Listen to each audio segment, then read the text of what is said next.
From Winnie the পু two starry night কীভাবে করলাম এই নিয়ে থাকছে আজকের ছোট্ট টিউটোরিয়াল। প্রথমে আমি হোমমেড জেসো দিয়ে এটা কোট করে নিলাম, এরপর সেরুলেন ব্লুটা ইউজ করছি ফর লাইট ব্লু। যেহেতু এই পর্শনে লাইট ব্লু যাবে তাই আগে লাইট ব্লু দিয়ে এটা পুরোটা কমপ্লিট করে নিই, তারপর হচ্ছে এখানে থ্যালো ব্লু ইউজ করি ফর ডার্ক শেড।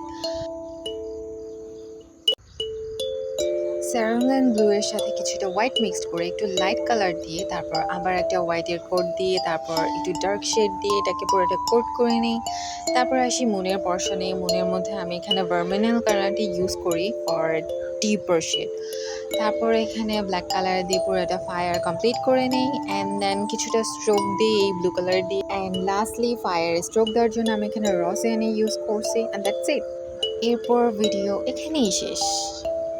আর এই হলো পেন হোল্ডার ফাইনাল লুক।